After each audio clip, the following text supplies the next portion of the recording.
하나님의 말씀 갈라디아서 5장 말씀입니다. 갈라디아서 5장 4절, 5절, 2절의 말씀 한 절씩 읽겠습니다. 제가 먼저 한 절, 갈라디아서 5장 4절입니다. 율법 안에서 의롭다함을 얻으려 하는 너희는 그리스도에게서 끊어지고 은혜에서 떨어진 자로라. 우리가 성령으로 믿음을 따라 의의 소망을 기다리노니. 아멘. 우리가 8월 한 달 설교 주제를 한번 읽어보겠습니다. 자녀인가 종인가? 우리는 하나님의 자녀 되었음을 늘 누릴 수 있기를 축복합니다. 하나님의 자녀 되었음의 그 근거는 예수님을 믿게 되었다는 거예요. 예수님을 나의 구세주로 믿게 되었다는 거예요. 그것이 하나님의 자녀된 그런 표징입니다. 사인이에요. 증거이고 능력입니다. 하나님의 자녀가 되었다. 하나님의 자녀가 된 사람들은 이제 죄에 휘둘리거나 죄에 묶여있는 죄의 종이 아니라 의를 사모하고 의를 갈망하는 의의 종이 되었습니다. 우리가 전에는 의의 종이 되지 못했어요. 죄를 짓고 죄에 꽁꽁 묶여 살아도 그것이 괜찮다고 여기던 삶도 있었습니다. 이제는 예수님을 구주로 믿은 사람은 하나님의 자녀가 되었으니 하나님이 기뻐하는 의로운 삶을 추구합니다. 이것을 추구함에 있어서 성령의 인도를 받습니다. 예전에는 율법의 조항이 그러하니까 율법을 쫓았다면 이제는 성령님께서 마음에 감동도 주시고 생각이 나게 하시고 말씀이 전에는 못 보던 그런 면을 육각형이라고 하면 전에는 윗면만 봤는데 이제 옆면과 뒷면과 아랫면까지 말씀의 다양한 부분들을 깨닫게 하시는, 왜냐하면 하나님의 자녀니까 하나님의 성품을 가지고 자라나야 되기 때문에 깨닫게 하십니다. 오늘 말씀의 제목을 같이 읽어보겠습니다. 성령과 율법, 성령과 율법 둘 다 귀하고 선하고 복된 것이죠. 성삼위 하나님은 온 지구 만물 우주 모든 것을 만드신 창조주 성부 여호와 하나님, 그 하나님의 아들 예수 그리스도, 우리를 모든 하나님의 말씀과 지식을 깨닫게 하시는 보혜사 성령님, 삼위일체 성부 하나님, 성자 하나님, 성령 하나님 인격이 있으시고 한 분으로 일하고 계시죠. 그 성령님께서 우리에게 글로 문자로 주신 하나님의 규칙, 질서, 하나님의 기준이 율법이죠. 오늘 말씀 갈라디아서 5장 4절과 5절을 잠시 보겠습니다.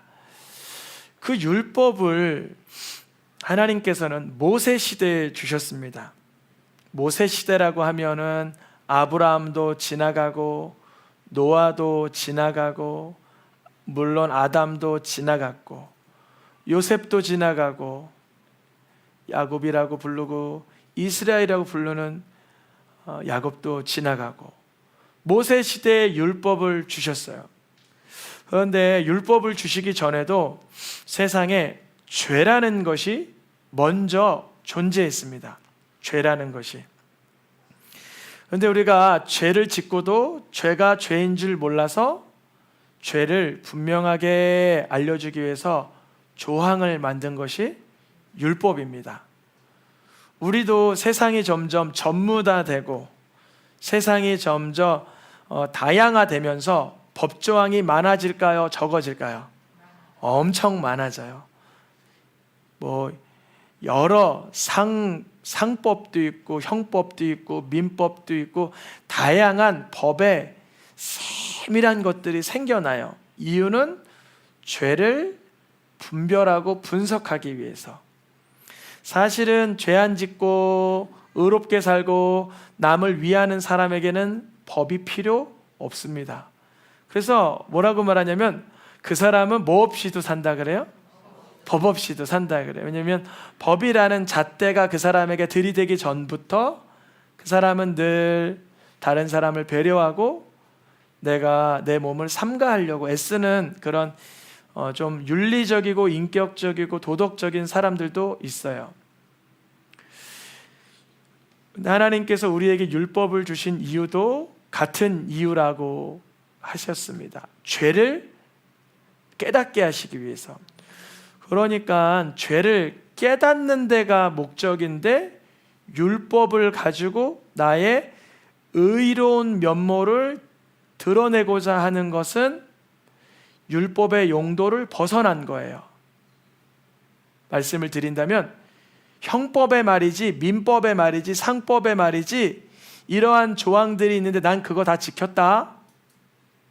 그 사람은 의로하여 그 형법과 민법과 상법의 용도를 잘 모르는 분이에요. 용도를 잘 모르는 분이에요. 우리가 지금 민사냐 형사냐 어떤 법정을 들이대면 왜 그 법에 대한 언급이 생긴 거예요? 그 사람의 무엇을 확인하려고? 죄를 확인하려고. 죄에 문제가 없으면 법조항을 언급할 필요도 없는 거예요, 사실. 그러니까 율법을 가지고 내가 이번 주에 예배를 잘 드렸고 하나님 앞에 이러한 행동을 했고 이러한 삶을 살아서 난 의로와라고 자신을 그렇게 치장하려고 하는 순간 그거는 은혜에서 떨어지고 그리스도에게서 끊어진 자라 이렇게 표현을 해주세요. 율법의 용도를 가지고 내가 얼마나 의로운지를 분석하라고 주신 것이 아니라 얼마나 내가 하나님의 기준에서 못 미친 게 있는가, 하나님의 질서에서 어긋난 게 있는가, 이거를 보여주는 거예요. 엑스레이를 비슷하게 비유를 들면 우리가 어디가 부러졌는지 안 부러졌는지 엑스레이를 찍고 어디에 뭐 몸에 연약한 게 있는지 없는지 MRI를 CT를 찍고 하잖아요. 그것을 가지고 내가 건강하다라고 확증할 수는 없어요. 안 부러졌다, 나쁜 세균이 없다 정도이지 당신이 건강합니다라고 말해줄 수가 없어요. 그것은 약점이나 그런 연약함을 확인하려고 하는 절차이지 율법 안에서 의롭다 얻으려고 하는 것은 뭐냐면 내가 율법의 조항들을 몇 가지 끄집어내면서 나 이것 보니까 의로워, 나는 지옥 가지 않아도 되고 천국 갈 만한 능력이 내게 있어, 이렇게 자신을 보려고 하는 사람들은 은혜에서 떨어진 자고 메시아 구원자에게서 끊어진 자다 이렇게 표현을 하고 있습니다. 왜냐하면 율법을 가지고 의로운 면모가 드러나야 되는 게 아니라 나의 나약하고 나의 연약하고 나의 불결하고 나의 허약한 부분이 드러나야만 하나님에게로부터 구원해 주소서, 은혜가 필요합니다, 나를 건져 주소서 하게 되기 때문에 율법의 용도는 의롭다함을 얻으려고 하는 데 쓰는 게 아니라 나의 연약함을 발견하는 데 사용하는 것입니다.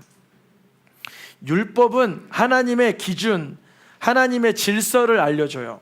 그래서 내가 죄로 인해서 삐뚤어지고 고장난 부분이 무엇인지를 잘 알려주기 위해서 율법이 반드시 필요합니다. 왜냐하면 우리가 율법이 없으면 내가 얼마나 추악하고 험악한 죄인인지를 알 수가 없어요. 나라는 존재가 괜찮다라고 오해하기 시작해요. 여러분, 우리가 저기 아프리카의 원주민들 사시는 거 보면 아주 미개하고 아주 비도덕적이고 비윤리적인 게 있어요, 없어요? 있죠. 아주 많죠. 막 남자 하나가 뭐 여자 10명을 데리고 사는 경우도 있고 아주 어린 아이를 일찌감치 돈을 주고 사서 그런 경우도 있고 마음에 안 들면 종이라고 해서 칼로 그냥 죽이는 경우도 있고요. 아주 난잡한 성문화, 생명 경시문화, 아주 그 육체에 근본하는 그 본성에 근거한 삶들이 막 보이잖아요. 근데 그게 왜 죄라고 거기서는 안 하냐면 규정이 없는 거예요. 우리나라에서 한 사람이 두 사람하고 결혼하면 돼야 안 돼요? 우리나라는 법으로 그걸 막고 있어요. 한 사람이 두 사람하고 결혼할 수 없는 나라예요. 우리나라는 그게 법이에요. 근데 어떤 나라 가면 한 사람이 두 사람과 결혼할 수도 있어요. 어떤 나라 가면 남자랑 남자랑 결혼할 수도 법조항으로, 하나님 말씀의 기준 말고요, 있어요. 어느 나라 가면 남자랑 남자랑 이렇게 결혼했습니다 하면 그거를 사인을 해주는 나라 행정당국에서 인정해주는 나라가 있다는 거예요. 율법은 목적이 뭐냐면 죄를 잘 분석하는 데 사용하라는 거예요. 우리가 하나님의 말씀을 읽을 때 취해야 되는 자세는 뭐냐면 나의 부족함과 연약함이 어떤 것인가를 꼭 확인해야 돼요. 그것이 율법의 용도를 잘 확인한 거예요. 로마서 5장 13절에 지금까지 한 얘기가 있어요. 읽어보겠습니다. 죄가 율법 있기 전에도 세상에 있었으나 율법이 없을 때에는 죄를 죄로 여기지 아니하였느니라.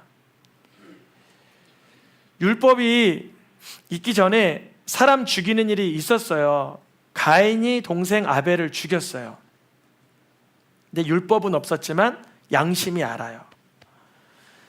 또 미워하지 말라 뭐 이런 말씀이 없었지만 아담은 하와를 범죄하게 했다고 해서 미워했어요. 증오하고 막 원망했어요. 도둑질하지 말라, 미워하지 말라, 간음하지 말라, 살인하지 말라가 주어지기 전에도 죄는 존재했어요. 모세를 통해서 율법이 이거다, 하나님의 말씀이 이거다 알려주기 전에 사람들은 죄가 뭔지 모르고 무변별하게 살았다는 거예요. 그런데 중요한 것은 율법이 주어진 순간 양심에서 두근거리던 문제가 분명하게 죄라고 드러나고 나 혼자만 꾹 앓고 있었던 사안이 말씀 안에 비춰보니까 부끄러운 일이라는 게 드러나고 아주 세밀하게 마음에 있는 일들이 성경 안에 펼쳐져 보여지는 거예요. 음흉한 일, 교만한 일, 탐욕스러운 일, 원망하는 일, 절망스러운 일, 숱한 죄의 영역들이 말씀 안에서 내 속에서 율법이 있기도 전에 죄가 있었으나 하나님의 말씀이 내게 찾아온 뒤로는 죄가 죄로 분별이 되는 거예요. 흘기는 눈, 마음의 어두움, 생각 이런 것들이 말씀을 통해서 분명히 드러나기 시작하는 거예요. 율법의 용도는 그러니 죄를 죄로 여기지 못하던 그 죄를 죄로 잘 분석하라고 주신 겁니다. 하나님 앞에서는 율법을 기준으로 의롭다함을 받을 사람은 없어요. 그런데 율법을 기준으로 죄를 못 깨달아서 스스로 의롭다라고 착각하는 무리들이 있으니 율법을 주신 거예요. 로마서 3장 20절에 이렇게 기록되어 있죠. 율법의 행위, 그러니까 율법을 근거해서 살아가요. 어떤 사람 율법을 근거해서 산다라고 자부해요. 예를 들어 사도 바울이 예전에 사울 때처럼 나는 율법에 근거해서 산다. 그런데 그 사람도 율법의 그 행위로는 하나님 앞에서 의로와라고 말할 수는 없다는 거예요. 율법의 용도는 그 율법대로 살면 결국 의로워진다. 이걸 가르쳐 주는 게 아니라 율법으로는 도무지 인간은 축복할 수도 희생할 수도 용서할 수도 화평할 수도 자유할 수도 긍휼히 여길 수도 없다라는 것을 현실적으로 아주 선명하게 보여주려고 하는 게 율법의 목적입니다.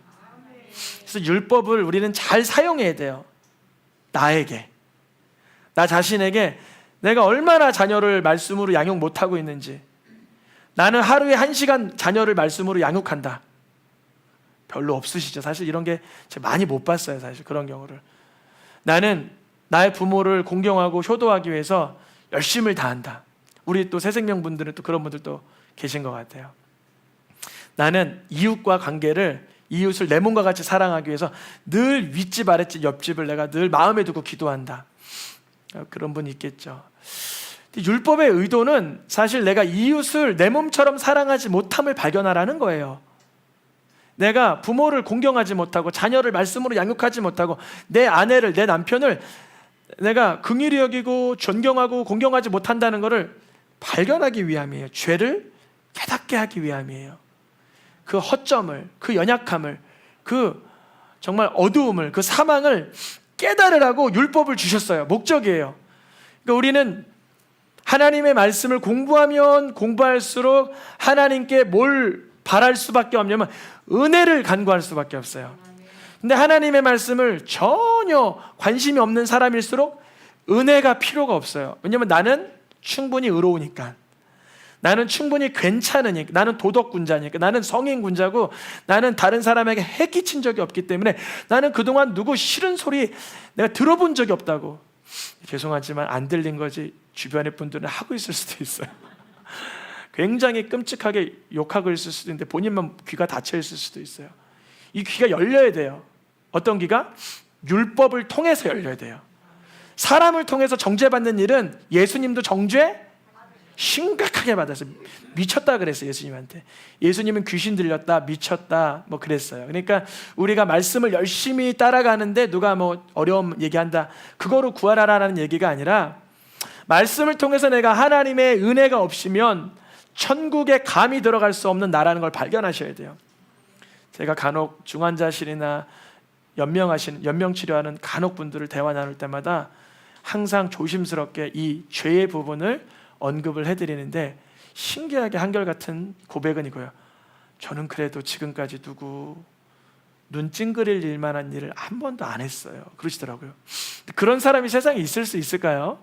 없어요. 남편이 엄청 찡그리고 있거나 아내가 엄청 찡그리고 있을 거예요. 그것도 모를 수도 있어요. 이게 말씀이 내 속에 딱 들어와서 내가 얼마나 허약하고 연약하고 무지하고 허망한 자인지 깨달아야 하나님께 은혜를 구하게 돼요. 그 대표적인 사람이 노아이고, 노아는 하나님께 무엇을 얻었더라? 은혜를 받았더라. 모든 연약한 인생들 가운데 노아가 특출나서 구원받은 게 아니라 은혜 받은 거예요. 소돔과 고모라의 롯이 특출나서가 아니라 중보기도자의 은혜를 받은 거예요. 우리의 삶 가운데 율법의 목적은 나의 연약함을 깨닫는 데 있습니다. 하나님의 자녀들은 그래서 율법을 공부해야 돼요.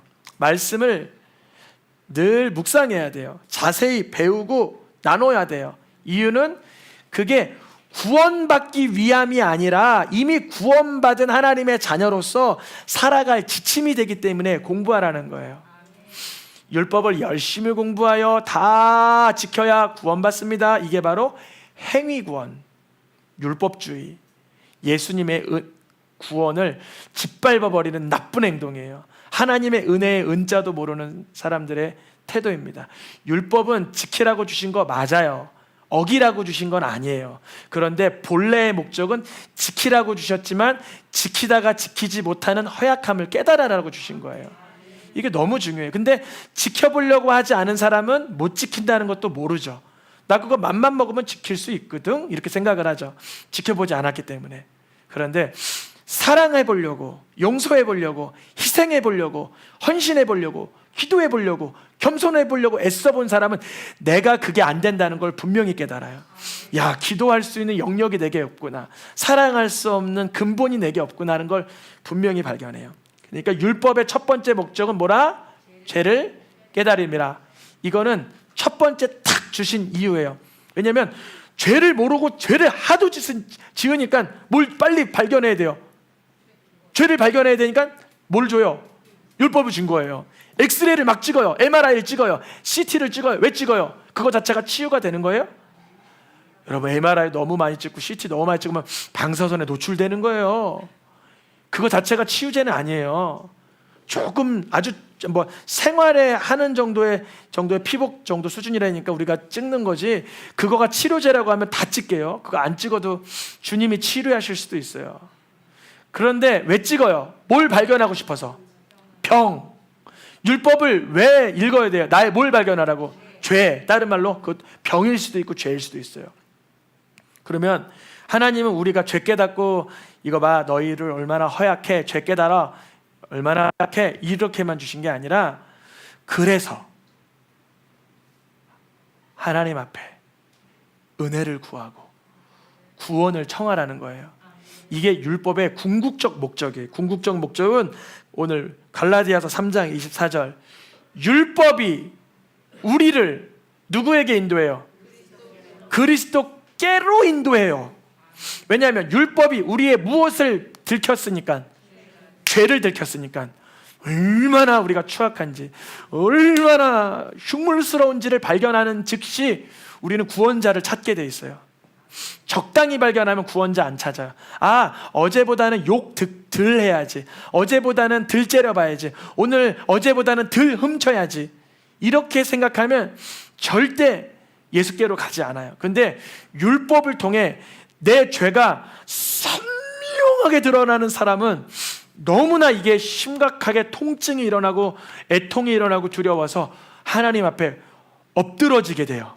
제가 그런 일이 있었어요. 제가 수련회 갔다가, 이번에 새생명 수련회도 좋았지만 우리도 언제 한번은 수련회를 부흥의 형식으로 하면 좋겠어요. 언젠가는, 언젠지는 잘 모르겠어요. 뭐 내년일지 후년일지 내후년일지 모르지만 뭐 여름보다는 동계가 좋겠죠. 딱 정적인 분위기가 좋은데 귀한 또 강사님들도 초청하고 또 부흥의 형식으로 초반에 한 1박 2일이나 1박 2일 밤까지는 계속 정죄와 책망과 훈계와 계명과 율법이 막 쏟아져요. 의도해서 그러시는 거예요, 목사님들께서. 근데 그때 성령이 그 죄를 통해서 죄를 발각나게 해요. 예전에 잊어버렸던 죄, 내가 그때 어렸을 때 아주 누구를 구타했거나 누구 거를 심각하게 이렇게 강탈했거나 아주 정말 얼굴 들 수도 없는 죄가 갑자기 그냥 수면 아래 꽁꽁 감춰뒀던 그 나의 추악함이 율법을 계속 대하면서 쑥 올라와 버려. 야, 거기 들어가 있어. 나는 이런 사람 아니야. 막 이러고 싶을 정도로 막 쑥 밑에 있는 더러운 내 속사람이 쑥 올라오는 걸 발견하게 돼요. 그때 필요하게 되는 분이 누굴까요? 구원자예요. 구원자. 이 죄의 문제를 해결할 분이 필요한 거예요. 이제부터 성령의 역사가 시작되는 거예요. 성령의 역사는 율법 주고 빠지면 바리새인이라 그래요. 근데 율법 던져놓고 그다음 하나님의 은혜를 구하도록 인도하시는 분이 성령님이에요. 성령님은 율법의 용도를 너무나 잘 아세요. 그래서 첫째는 죄가 발각되게 하지만 거기서 그치는 게 아니라, 그러니 연약하고 무지하고 허약하고 불가능한 우리는 예수님을 그리스도로 고백해야 된다라고 귀결되는 거예요. 그래서 율법의 용도는 우리가 예수님을 믿게 하는 초등교사 역할을 해줘요. 초등교사가 뭐냐면, 우리는 한 번도 내 죄에 대해서 분석을 해본 적이 없어요. 뭐 부부지간에 아내를 막 괴롭게 하고 아내를 힘들게 하면서도 그게 죄인 줄 모르고, 자녀를 낙심하게 하고 자녀를 막 노엽게 해도 그게 죄인 줄 모르고, 이웃을 막 험담하고 모르는 데서 내가 험담해도 그게 죄인 줄 모르고, 죄인 줄 모르고 하는 얼마나 추악한 속사람의 그런 일들이 많은데, 율법이 내 속에 들어오는 순간 내가 죄였구나, 그게 추악한 죄였구나라는 걸 발견하게 하세요. 율법으로 말미암아 의롭다라고 하는 사람은 정말 미련한 사람이에요. 율법으로 말미암아 내가 의롭다함을 얻고자 하는 사람은 참으로 어리석은 사람이에요. 왜냐하면 율법의 용도는 첫째는 죄를 깨닫고, 근본 궁극적인 목적은 그리스도에게로 나아가는 데 있어요. 하나님께서는 율법을 주신 이유는 우리의 죄를 죄라고 말할 수 있도록 하기 위해서 주신 거예요. 로마서 5장 20절에 율법이 우리에게 들어온 이유는 무엇을 더하게 함이라? 범죄를 더하게 함이라. 이게 아주 중요한 말씀인데, 율법이 우리에게 마음속에 들어오는 순간, 전에는 오늘 몇 개 죄 지은 것 같아, 착한 일은 몇 개 했고, 착한 일은 10개 했고 죄는 1개 지은 것 같아요. 그래, 사실 율법에 이런 말씀도 있단다 하면서 계속 율법이 우리 속에 들어오는 순간 우리의 의로운 행위보다 뭐가 더 늘어나요? 범죄가 많이 늘어나요. 뭐야, 원수까지 사랑하라 그랬어? 마음에서라도 미워하면 살인이라 그랬어? 거짓말해도 천국을 못 가? 어떻게 이럴 수가 있어? 내 죄가 이렇게 많았어? 계속 율법으로 인하여 죄가 풍성해지는 거예요. 내 속에 원래 있었던 죄가 죄로 발견된다는 거죠. 없던 게 아니라 있던 건데 하나님의 말씀에 조항이 들어오는 순간 죄로 드러나는 거예요. 우리가 만약에 하나님의 말씀이 없었다면 7장 7절 하단 말씀처럼 어떤 상태예요? 율법으로 말미암지 않고는 내가 죄를 알지 못했어요.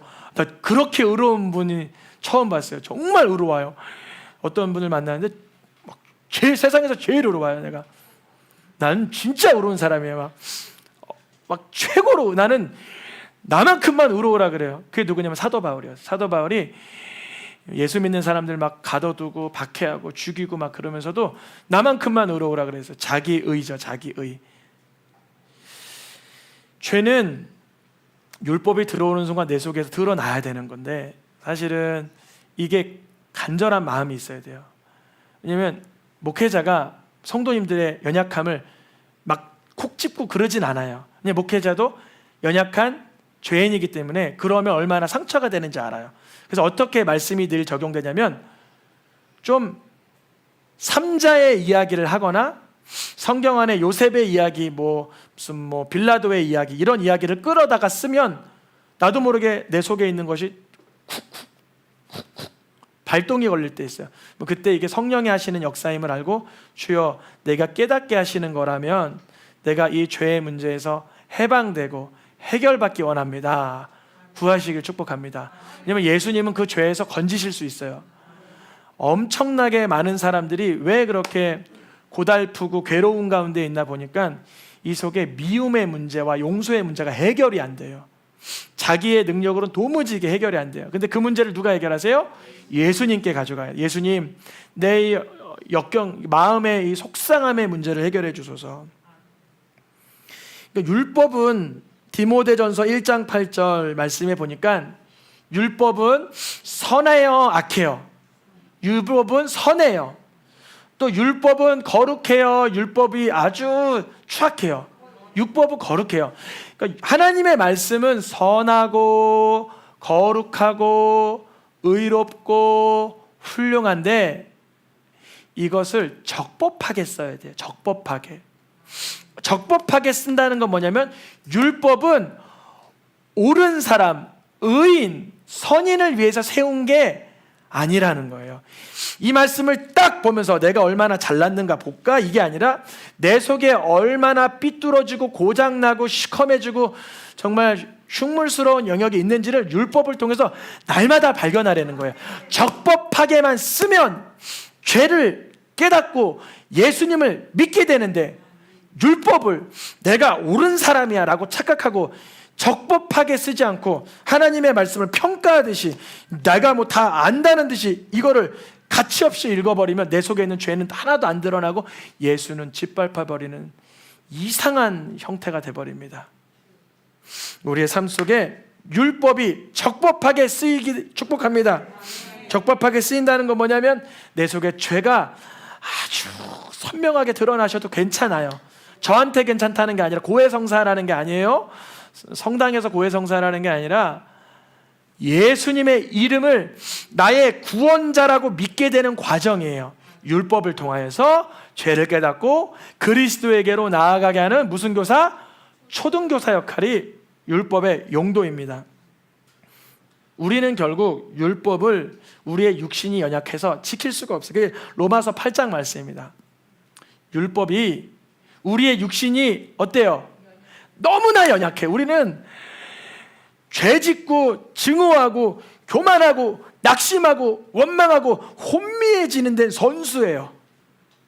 그래서 내가 요즘에 좀 혼미하다 너무 걱정하지 마세요. 우리 다 똑같아요.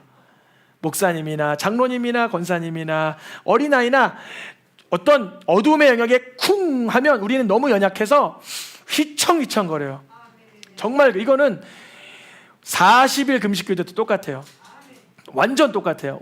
우리의 육신이 정말 연약해서 우리는 율법을 다 받아낼 수가 없어요. 그래서 하나님은 율법의 마침을 누굴로 주셨어요? 예수 그리스도. 율법의 최종점은 결국 예수 그리스도예요. 왜 그러냐면 율법을 통해서 죄를 깨달아. 내가 얼마나 허약한지를 깨달아. 하나님의 은혜가 필요해. 그러니까 율법의 결국은 누구세요? 예수 그리스도로 귀결되는 게 하나님의 창세 전부터의 계획이셨던 거예요. 창세 전부터의 계획. 그러니까 누구든지 율법으로 인하여 죄로 인해 아파하고 낙심할 게 아니라 죄로 인해서 내 허약함을 발견했다면 예수님이 날 위해 율법의 마침이 되어주셨다는 걸 고백해내면 되는 거예요. 그럼 그 순간 그 사람에게 새로운 삶이 열려요. 생각지도 못했던 성품이 자라가고 생각지도 못했던 습관이 끊어져 버리고, 와, 어떤 사람은 70년 80년 된 악한 습관이 단일에 끊어져 버려요. 하나님이 하신 거죠. 하나님이 하신 거죠. 우리가 어떻게 예수님이 그 능력을 우리에게 주실 수 있냐면 본원 것이 말겠습니다. 곧 죄로 말미암아 자기 아들을 죄 있는 육신의 모양으로 보내어 그 육신의 죄를 정하사. 예수님은 죄가 없으신데 우리가 율법을 향하여 늘 죄가 발각되니 그 죄의 문제는 우리로서는 해결할 수 없는 문제니 그 죄를 예수님께 던져버리신 거예요. 왜냐하면 예수님은 죄가 없는 상태에서 대속할 수 있는 라이센스가 있기 때문에 그래요. 우리는 서로들 대속할 수 있는 권한이 없어요. 아무리 어린아이라고 하지만 이 아이는 자기의 죄 때문에 죽는 거예요. 저도 제 죄 때문에 죽는 거예요. 그러나 예수님은 예수님의 죄 때문에 죽은 것이 아니라 우리 죄를 대신하여서 죽었다라는 믿음이 율법을 통하여 죄를 깨닫는 자에게 성령이 주시는 능력이라는 거예요. 아무나 생기는 게 아니라 성령이 깨닫게 하셔야 돼요. 아, 예수님이 십자가에서 죽으신 것은 나의 죄로 인함이구나를 믿게 하세요. 그것이 바로 성경 전체에서 제가 한 12군데 찾아놨는데 몇 군데만 발췌해서 이렇게 요약을 했습니다. 다음 구절. 우리는 결국 율법을 지켜서 구원받는 게 아니라 누구 안에서? 그 아들, 하나님의 아들 예수님 안에서 속량, 값을 치르고 자녀 삼아주신 것. 우리의 죄에 대한 값을 치러주시고, 그런 죄에 대한 값을 어떻게 치러주셨냐면 예수님이 우리가 받아야 될 저주를 한 몸에 다 받으시고, 우리가 받아야 될 고난을 예수님이 다 받아내시고, 우리가 사단에게 내어줘야 되는데 그 내줌을 예수님께서 내줌이 되시면서 우리 죄의 문제를 예수님이 해결하셨다라는 것을, 율법을 통해서 죄를 발견한 자는 예수님의 그 공로를 인정하게 된다는 거예요. 인정 안 할 수가 없어요. 왜냐하면 죄의 문제가 너무나 크기 때문에. 우리가 낭떠러지 떨어질 때면 지푸라기라도 잡는 심정 뭐 이런 거 있다 그러잖아요. 근데요, 율법을 통해서 자신의 죄의 문제가 선명하게 드러난 사람은 예수님이 날 위해 십자가에 죽어주신 그 역사적이며 영적이며 전 우주적인 이 사건이 선물과 같이 내게 소유가 되고 믿어져요. 제가 그랬어요. 이 말씀을 듣는데 얼마나 찔리는지, 얼마나 낯이 뜨거운지, 얼마나 부끄러운지. 난 지옥 갈 만한 사람이더라고요. 딱 지옥 갈 만한 사이즈더라고요. 근데 내가 이 죄의 문제를 해결할 수 없음을 그 20살 때 실토했어요. 나는 아무리 매맞아도, 아무리 큰 돈을 줘도, 나를 어떻게 양육하고 교육해도 내 이 죄의 문제는 내가 또 문제가 될 것 같다라는 그 내 부패한 내 자신이 발견됐어요. 그때 그 나를 위해서 죽으신 예수님의 핏값을 넙죽 받아 먹었어요. 아멘 하면서 받아 먹었어요. 예수님이 날 위해서 죽으셨구나. 이제 내가 그 죄의 문제가 내게서 떠나가는구나. 물론 그 율법대로 삶을 하나님의 질서대로 추구하긴 하지만 그때마다 넘어지는 일로 낙심할 게 아니라 예수님의 은혜를 다시 기억하며 선물로 주신, 양자 삼아 주신, 자녀 삼아 주신 권세를 또다시 누려야 되는구나. 이 확신이 들어가는 거예요. 예수님에게는 죄가 있어요? 요한일서 3장 5절 말씀에 그는 우리의 무엇을 없애려고? 죄를 없애려고. 혹시나 예수님을 믿는데 아직 남아있는 우리의 죄의 습관이 있으면 이걸 이 말씀을 붙들고 하나님께 정말 따지듯이 기도하시길 축복합니다. 아니, 죄를 없앤다고 하셨는데 왜 내 이 습관적인 죄, 이 미워하는 죄, 이 낙심하는 죄, 이 번민하는 죄, 이 연약한 부분, 이 허약한 부분이 자꾸 올라오는 거예요. 주님, 죄를 없앤다고 하셨잖아요. 예수님을 바라봄으로 내 죄의 문제를 해결해 주신다고 하셨잖아요. 죄를 없애주세요. 죄는 단순히 이렇게 나쁜 말, 못된 행동, 이런 수준만 얘기하는 게 근본 심령의 모든 가치관들을 뒤엎어 버리는 거예요. 상상할 수 없는 평강과 자유와 기쁨과 행복과 능력을 맛보게 되는 상태입니다. 율법과 성령, 성령과 율법, 율법을 용도에 따라 사용할 수 있도록 성령이 역사해 주시기를 축복합니다. 오늘의 마지막 말씀 한 절 읽고 맡겠습니다. 노란 글씨 읽겠습니다. 성령이 우리가 하나님의 자녀인 것을 증언하시나니 성령의 인도하시는 바가 되면 율법 아래에 있지 아니하리라. 아멘. 율법 아래에 있던 우리의 삶이, 정죄받던 우리의 삶이 성령이 우리에게서 메시지를 주시기를 우리가 누구인 걸 증언해요? 하나님의 자녀인 것을. 성령이 하나님의 자녀라고 우리에게 어떻게 증언하시냐면 예수님을 믿게 하는 상태로 이르게 하여 우리가 예수님을 신뢰하도록 성령이 역사해 주세요. 그때 성령이 인도하시는 바가 되면 이제 율법의 여러 조항 중에 내가 죄에 얽매이던 영역들이 있었으나 이제 성령이 차근차근 이미 구원받은 자녀로서의 삶 가운데 인도하시는 바를 경험하게 됩니다. 이 능력, 하나님의 자녀된 권세 누리실 수 있기를 축복합니다. 우리 찬양하며 기도하겠습니다.